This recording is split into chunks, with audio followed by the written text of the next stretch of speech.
தேவனுடைய பரிசுத்த நாமத்துக்கு மகிமை உண்டாவதாக. ஆண்டவரும் உலக இரட்சகருமாகிய இயேசு கிறிஸ்துவின் இனிதான நாமத்தினாலே உங்களுக்கு எங்களுடைய அன்பின் நல்வாழ்த்துக்கள். கர்த்தர் கிருபையாக நம்ம இந்த 4வது மாதத்தின் முதல் நாளுக்குள்ளே கர்த்தர் கொண்டு வந்திருக்கிறார். 3 மாதங்களை கர்த்தர் அற்புதமாய் நம்மை நடத்தி வந்தார். இந்த 4வது மாதத்துக்குள்ளே கர்த்தர் நம்மை அவருடைய இரக்கத்தினாலே கொண்டு வந்திருக்கிறார். ஏறக்குறைய இந்த வருஷத்தினுடைய கால் பகுதியை நாம் முடித்து மீதமுள்ள பகுதிக்குள்ளே பிரவேசிக்க கர்த்தர் நமக்கு உதவி செய்திருக்கிறார்.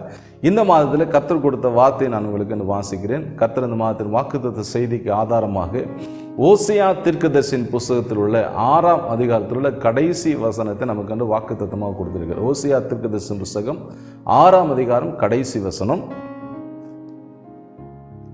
யூதாவே, உனக்கு ஒரு அறுப்பு காலம் நியமிக்கப்பட்டிருக்கிறது. யூதாவே, உனக்கு ஒரு அறுப்பு காலம் நியமிக்கப்பட்டிருக்கிறது. ஜெபம் செய்வோம். பரிசுத்த பிதாவே, இரக்கமுள்ள எங்கள் ஆண்டவரே, பரலோகத்தின் தகப்பனே, ஆசீர்வதிக்கப்பட்ட அருமையான இந்த நல்ல காலை நேரத்துக்காக ஸ்தோத்திரம்.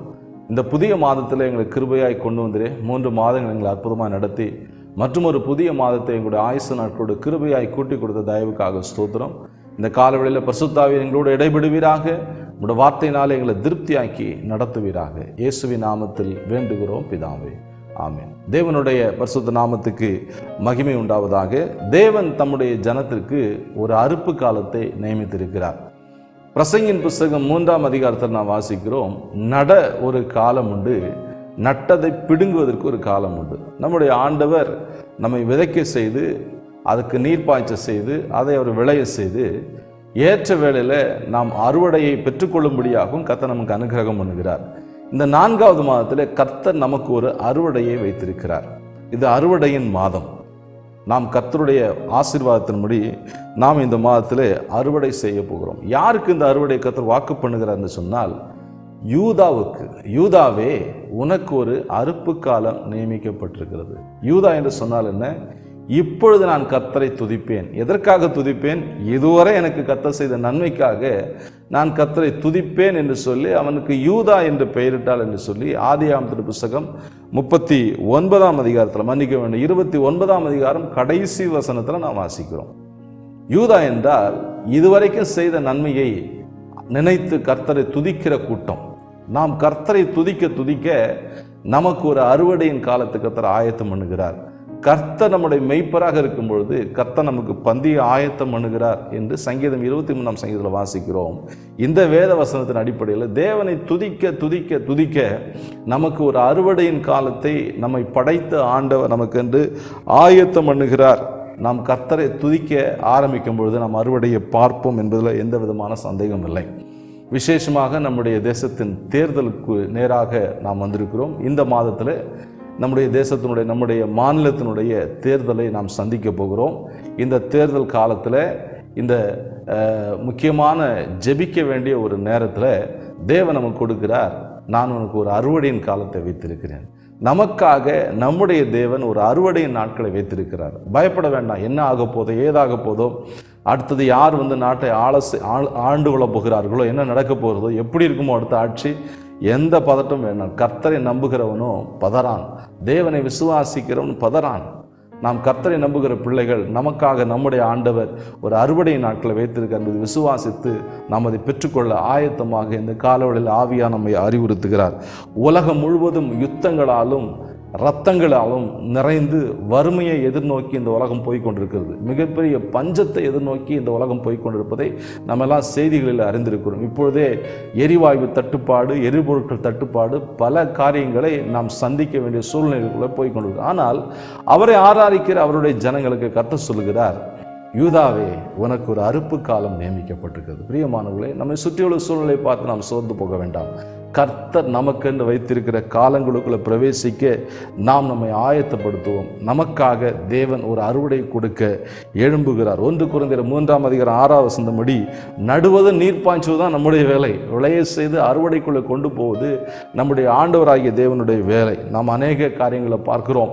அநேக விளைநிலங்களில் விளைச்சலெல்லாம் எல்லாம் ஆயத்தமாக இருக்குது. அறுவடைக்கு ஆயத்தமாக இருக்கிற சூழ்நிலையில் பெரிய மழை அறுவடையெல்லாம் எல்லாவற்றையும் நாசம் பண்ணுவதை நாம் செய்திகளை வாசிக்கிறோம். ஆனால் ஆண்டவருடைய பிள்ளைகளுக்கு கர்த்தர் நாம் படுகிற பிரயாசத்தின் பலனை அனுபவிக்க செய்கிற மாதம்தான் இந்த 4வது மாதம். யூதாவே, கர்த்தருடைய சபையே உனக்காக ஒரு அறுவடை காலம் நியமிக்கப்பட்டிருக்கிறது என்பதை கர்த்தர் அந்த காலவெளியில் சொல்கிறார். தேவன் ஆயத்தம் பண்ணி வைத்த அறுவடையை சத்துரு ஒரு நாளும் பிடுங்க முடியாது, தடை செய்ய முடியாது. சத்துருக்களை கர்த்தர் எழுப்புவார். நமக்கென்று பந்தியையும் ஆயத்தப்படுத்தி வைத்திருக்கிறார். சத்துருக்களுக்கு முன்பாக ஒரு பந்தியை கர்த்தர் ஆயத்தப்படுத்த சொன்னால் முதலே பந்தி கிடைக்காது. முதல்ல சத்துருவை எழுப்புவார். சத்துரு எழும்பும் போதே நாம் தெரிந்து கொள்ளலாம் நமக்கென்று ஒரு பந்தியை ஆயத்தப்படுத்தி கொண்டிருக்கிறார் என்று. முதலாவது சத்துருக்களை எழுப்பி பின்பு பந்தியை ஆயத்தப்படுத்தி சத்துருக்களுக்கு முன்பாக ஒரு பந்தியை நம்ம அந்த பந்தியில் அமர வைக்கிறவர் தான் நம்முடைய ஆண்டவராகிய தேவன். விசுவாசிப்போம், நிச்சயமாக பந்தி நமக்கு என்று ஆயத்தமாயிருக்கிறது. தேவன் நமக்கு என்று ஆயத்தப்படுத்தி வைத்திருக்கிற பந்தியிலே தேவன் நமக்கு என்று ஆயத்தமாக்கி வைத்திருக்கிற அறுவடைக்குள்ள பிரவேசிக்க நாம் என்ன செய்ய வேண்டும் என்பதுதான் இந்த காலவெளியில் இந்த 4வது மாதத்தின் வாக்குத்தத்த செய்தியாக கர்த்தர் நமக்கு கொடுத்திருக்கிறார். முதலாவது, கர்த்தர் நமக்கு ஆயத்தம் பண்ணி வைத்திருக்கிற அந்த அறுவடை நாட்களுக்குள்ள பிரவேசிப்பதற்கு யோவேல் தீர்க்கதரிசியின் புஸ்தகம் 2ஆம் அதிகாரம் 15வது வசனத்தின்படி பரிசுத்த உபவாச நாட்களை நியமிக்க வேண்டும். ஆண்டவர் நமக்கு வைத்திருக்கிற அறுவடைக்கு நம்மை ஆயத்தப்படுத்த வேண்டும். நம்மை ஆயத்தப்படுத்துவதுதான் இந்த பரிசுத்த உபவாச நாட்கள். தேவ சமூகத்தில் காத்திருக்கிற நாட்களை நாம் முன்குறிக்கும் போது அறுவடை நமக்கு என்று ஆயத்தமாக இருக்கும். கிரயம் இல்லாமல், உழைப்பு இல்லாமல், விதைப்பு இல்லாமல் அறுவடையை நாம் பார்க்க முடியாது. எதை விதைக்க வேண்டும் என்று சொன்னால் பரிசுத்த உபவாசம். தேவனோடு நெருங்கி நிற்க வேண்டிய நாட்களை நாம் நியமித்து தேவனோடு நெருங்க நெருங்க நெருங்க நமக்கென்று அறுவடை ஆயத்தமாகி கொண்டே இருக்கிறது. பிரியமானவர்களே, பரிசுத்த உபவாச நாட்களை நியமிக்கும்படி கர்த்தர் நமக்கு அறிவுறுத்துகிறார். உபவாசம் என்று சொன்னால் என்ன? தேவனோடு வாசம் பண்ணுகிற நேரம், தேவனோடு அதிக நேரம் செலவழிக்க நாம் நம்மை விட்டு கொடுக்கும் போது நிச்சயமாக நம்முடைய வாழ்க்கையில் மிகப்பெரிய ஒரு அறுவடையை நாம் பார்க்க முடியும். நீங்கள் அறுவடையை எதிர்பார்க்குறீங்க, அறுவடையை விரும்புகிறீங்க அப்படின்னா உடனடியாக பரிசுத்த நாட்களை நீங்கள் நியமிங்க. தேவனோட நேரம் செலவழிக்க நேரத்தை ஒதுக்குங்க, நாட்களை ஃபிக்ஸ் பண்ணுங்க. எதுக்கெல்லாமோ நாட்களை நம்ம ஃபிக்ஸ் பண்ணுறோம், யாராருக்குமோ அப்பாயின்மெண்ட்லாம் கொடுக்குறோம். தேவன் நமக்கு ஒரு அப்பாயின்மெண்ட் வச்சிருக்கிறார், நமக்கு ஒரு காரியத்தை நியமித்திருக்கிறார். என்னது? அறுவடையின் காலம். நீங்கள் தேவனுக்கு நேரத்தை நியமிக்கும் போது, தேவனோடு இருக்க நேரத்தை நியமிக்கும் போது உங்களுக்கு முன்குறிக்கப்பட்ட நியமிக்கப்பட்ட அறுவடையை நீங்கள் அறுத்துக்கொள்ள கர்த்தர் உங்களுக்கு உதவி செய்வார். அறுவடை வேணும்னா கர்த்தரோடு நேரத்தை செலவழிக்கணும். அந்த அறுவடை நேரத்தில் கர்த்தரோடு நேரத்தை செலவழிக்கும் போது என்ன நடக்குதுன்னு கேட்டிங்கன்னா, எல்லாரையும் ஐக்கியப்படுத்த வேண்டும். நாம் எல்லாரோட ஐக்கியமாக வேண்டும் இந்த உபவாச நாட்களில். அது மட்டும் இல்லை, எல்லாரையும் கூட்ட வேண்டும், பரிசுத்தமாக வேண்டும், தேவனோட ஒப்புரவாக வேண்டும், பாவங்களை விட்டு மனம் திரும்ப வேண்டும். நினைவேப்பட்ட மக்கள் பாவங்களை விட்டு மனம் திரும்பினாங்க, தங்களை பரிசுத்தமாக்கி கொண்டாங்க, தேவனோடு அமர்ந்திருக்கும்படியாக அவங்க நேரத்தை செலவழித்தாங்க. அவங்க மேல உள்ள அந்த தண்டனை விலக்கப்பட்டது, அந்த அழிவுக்கு அவங்க தப்புனாங்க, மிகப்பெரிய ஒரு எதிர்காலத்தை அவங்க பெற்றுக்கொண்டாங்க. அதுக்கு பின்பதாக தேவன் மனம் இறங்கி மனசாபப்பட்டு 1,20,000 ஜனங்கள் மேலே கர்த்தர் அந்த தீங்கை நிறுத்தி அவர்கள் மேல் மனம் இறங்கின பின்பு அந்த நினைவேப்பட்டினம் 100 வருடமாக வாழ்ந்தது. அதுக்கப்புறம் தான் இயற்கையாக அந்த நதி உள்ளே பாய்ந்து அந்த தேசம் அழிக்கப்பட்டது என்று சரித்திர ஆசிரியர்கள் கூறுகிறார்கள். பிரியமானவர்களே, நம்முடைய தேவன் நமக்காக இறங்க ஆயத்தமாக இருக்கிறார். நாம் தேவனோடு அமர ஆயத்தமாக இருக்கிறோமா? தேவனோட நேரத்தை செலவழிக்க வேண்டும், ஐக்கியப்பட வேண்டும், பரிசுத்தமாக வேண்டும். வசனம் 17ஆம் வசனத்தை நீங்கள் வாசிங்கன்னா, மண்டபத்துக்கும் பலிபீடத்துக்கும் நடுவே நின்று அழுங்கள் என்று ஆண்டவர் சொல்லுகிறார். யோவேல் தீர்க்கதரிசியில் அப்பொழுது நான் தேசத்துக்காக எழும்புவேன்னு சொல்லி தேர்தல் நாட்டில் வந்திருக்கிறோம். நம்முடைய தேவன் நமக்காக நம்முடைய தேசத்தில் எழும்ப வேண்டும், நமக்காக யுத்தம் பண்ண வேண்டும், நமக்காக கிரியை செய்ய வேண்டும் என்று சொன்னால் நாம் தேவனோட பரிசுத்த நாட்கள் நியமிப்பதிலே கவனமாக இருக்க வேண்டும். 19ஆம் வசனத்தில் ஆண்டவர் நம்மை திருப்தியாக்குகிற ஆண்டவராக இருக்கிறார். கர்த்தர் நம்மோடு கூட இருக்கிறார். கர்த்தர் நம்மை திருப்தியாக்குகிற தேவன். அவர் நமக்காக எல்லாவற்றையும் செய்து முடிக்கிற ஆண்டவராக இருக்கிறார். மத்தேயு 15ஆம் அதிகாரம் 32ஆம் வசனத்தில் 3 நாட்களாக இயேசுவோடு உபவாசத்தோடு ஒன்றும் சாப்பிடாமல் ஆண்டோட வார்த்தையை கேட்டுக்கொண்டிருந்த அந்த ஜனங்களுக்கு கர்த்தர் 5 மீனையும் 7 அப்பத்தையும் வைத்து 7000 பேரை ஆண்டவர் போஷிக்கிறார். எல்லாரும் திருப்தியாக சாப்பிட்டாங்களாம், எல்லாம் திருப்தியாக நடத்தினார். தேவனோடு அமர்ந்திருக்கிறவங்க ஒரு நாள் வெறுமையாக போக மாட்டாங்க, அவங்களுக்கு திருப்தி ஆயத்தமாக இருக்கிறது. அறுவடையின் நாட்களை கர்த்தர் ஆயத்தமாகி வைத்திருக்கிறார், பந்தியை ஆயத்தப்படுத்தி வைத்திருக்கிறார். பிரியமானவர்களே, நீங்கள் கர்த்தரோட நேரத்தை செலவழிச்சிங்கன்னா உங்களுக்கு ஒரு அறுவடை காத்திருக்குது. ஒரு மிகப்பெரிய பந்தி உங்களுக்கு இந்த ஆயத்தமாக இருக்குது. கர்த்தர் உங்களை ஆசீர்வதிப்பார். நீங்கள் இதுக்கு ஆயத்தமாகுங்க. தேவனோட நேரத்தை செலவழிக்க, இயேசுவோடு நேரத்தை செலவழித்த அந்த ஜனங்களுக்கு திருப்தியான ஆகாரம் கிடைச்சிது. ஆவிக்குரிய ஆகாரமும் திருப்தியாக கிடைச்சிது, சரீரத்து பிரகாரம் ஆகாரமும் திருப்தியாச்சு. திருப்தினா இதுதான். ஆவியிலும் திருப்தி, ஆத்மா சரீரத்திலும் திருப்தி, பூரண திருப்தி. தேவன் நம்மை திருப்தியாக்க முன்குறித்து இந்த வார்த்தைகளை சொல்லிக் கொண்டிருக்கிறார். உபவாச நாட்களை நியமிப்போம், நாம் அறுவடை காலத்தை பார்ப்போம். இரண்டாவதாக, தேவன் நமக்கு என்று அப்பாயிண்ட் பண்ணின, ஃபிக்ஸ் பண்ணின, நியமித்த அந்த அறுவடை பெற்றுக்கொள்ள செய்ய வேண்டிய முக்கியமான காரியம் 2 கொரிந்தியர் 9:7 தேவனுக்கு உற்சாகமாக கொடுக்க முன்வர வேண்டும். தேவ நியமித்த அறுவடை நாட்களை பார்க்கணும்னா நீங்க முன் வரணும். எதுக்கு? உற்சாகமாக கொடுக்க, விதைக்க, ஆண்டவருடைய ஊழியத்தில் விதைக்க, தேவனுடைய வேலையில நீங்க விதைப்பதற்கு முன் வர வேண்டும். எல்லாவற்றையும் விதைக்கலாம். பணத்தையும் விதைக்கலாம், உங்க நேரத்தை விதைக்கலாம், உங்க பிரயாசத்தை விதைக்கலாம், உங்க தாளந்துகளை விதைக்கலாம். நீங்க எப்படியெல்லாம் கர்த்தருக்கு பயன்பட விரும்புறீங்களோ அப்படியெல்லாம் நீங்க பயன்படலாம். நிச்சயமாக கர்த்தர் உங்களுக்கு ஒரு அறுவடை காலத்தை வைத்திருக்கிறார். தேவன் வைத்த அறுவடை காலத்தை நீங்க பெற்றுக்கொள்ளணும்னா நீங்க விதைப்பதில் முன்வர வேண்டும். ஆதியாகமம் 8:20 தேவன் நம்மை ஆசீர்வதிக்க முடிவெடுக்கிறார். எப்பொழுது? அவருக்காக பரிசுத்தமான பலிகளை எடுக்கும்போது. பேழையிலிருந்து உயிர் தப்பி வெளியில வந்த நோவாவும் அவனுடைய குடும்பமும் சுத்தமான சகல பறவைகள், மிருகங்களை வைத்து தேவனுக்கு பலி செலுத்தினாங்க, தேவனுக்கு கொடுத்தாங்க, தேவனோட ஒப்புரவானாங்க. தேவனுக்கு காணிக்கை கொடுப்பது அவரோடு உள்ள நல்ல உறவை வளர்த்துக் கொள்வதற்கு அடையாளம். தேவனோடு உள்ள நல்ல உணர்வை நீங்கள் வளர்த்துக் கொள்ளும் போது கர்த்தர் உங்களை குறித்து யோசிப்பார். உங்களை ஆசீர்வதிக்க கர்த்தர் ஆண்டவர் எழும்புவார். நிச்சயமாக இந்த 4வது மாதத்தில் ஒரு அறுவடை காலத்தை உங்களுக்கு வைத்திருக்கிறார். ஆசீர்வதிப்பதற்கென்றே ஒரு சட்டத்தை கர்த்தர் வைத்திருக்கிறார். ஜெபம் பண்ண வேண்டிய அவசியமே இல்லை. ஆசீர்வாதத்துக்காக கேட்கணும், அதையே கேட்டுக்கிட்டு இருக்க கூடாது. ஆனால் ஆசீர்வாதத்துக்கு ஒரு மிகப்பெரிய சட்டம் வச்சிருக்கிறார். என்ன சட்டம்னு கேட்டிங்கன்னா, மத்தேயு எழுதின சுவிசேஷத்தில் லூக்காவின் சுவிசேஷம் 6:38 கொடுங்கள், அப்பொழுது உங்களுக்கு கொடுக்கப்படும். நீங்கள் எவ்வளோ வேணுமோ அவ்வளோ கொடுங்க. நிறைய வேணால் நிறைய கொடுங்க, கொஞ்சமாக வேணால் கொஞ்சமாக கொடுங்க. நீங்கள் கொடுக்குற அளவின்படி உங்களுக்கு அளந்து மீண்டும் உங்களை மடியிலே கர்த்தர் போடுவார். கொடுப்பதற்கான சட்டம் லூக்காவின் சுவிசேஷம் 6:38 கொடுங்கள், அப்பொழுது உங்களுக்கு கொடுக்கப்படும். நீங்கள் கொடுக்க கொடுக்க கர்த்தர் உங்களுக்கு அறுவடை நாட்களை ஆயத்தம் பண்ணி வைக்க. 2 கொரிந்தியர் 9:8 நீங்கள் வாசிங்கன்னா, நீங்கள் கொடுக்கும்போது சம்பூரணமாய் பெற்றுக்கொள்வீர்கள். சம்பூரணமாக, ஒரு குறை இல்லாமல் நீங்கள் பெற்றுக்கொள்வீங்க. கர்த்தர் இந்த காலையில் இந்த வார்த்தைகள் உங்களுக்கு வாக்கு பண்ணுகிறார். ஆண்டவர் உங்களுக்கு நிறைவான பலனை கொடுக்க விரும்புகிறார். நீங்கள் அந்த வசனத்தின்படி சம்பூர்ணமாக பெற்றுக்கொள்ள நீங்கள் கொடுக்கணும். 2 கொரிந்தியர் 9:10 நாம் ஆசீர்வாதத்தை பெற்றுக்கொள்ள தேவன் நம் கையில் கொடுத்திருக்கிறார். எதை கொடுத்திருக்காருன்னா, விதையையும் ஆகாரத்தையும் கொடுத்திருக்கிறார். விதையும் ஆகாரத்தையும் சேர்த்து சாப்பிடக்கூடாது. ஆகாரத்தை சாப்பிடணும், விதை என்ன செய்யணும்? விதைக்கணும். உங்களுக்கு மாதம் 50,000 ரூபா கொடுக்குறாருன்னா நீங்கள் 5,000 ரூபா விதை அதில், அந்த 5,000 நீங்கள் விதைக்கணும். மீதி 45,000 நீங்கள் சாப்பிடலாம். முதல் செலவு ஒரு தேவனுடைய பிள்ளைக்கு தசம பாகத்தை பிரித்து கர்த்தருக்கென்று வைப்பது. ஆபிரகாம் சீமானாய் மாற காரணம் அவன் தசம பாகம் கொடுத்தான். தேவன் அவனை ஆசீர்வதித்தார்.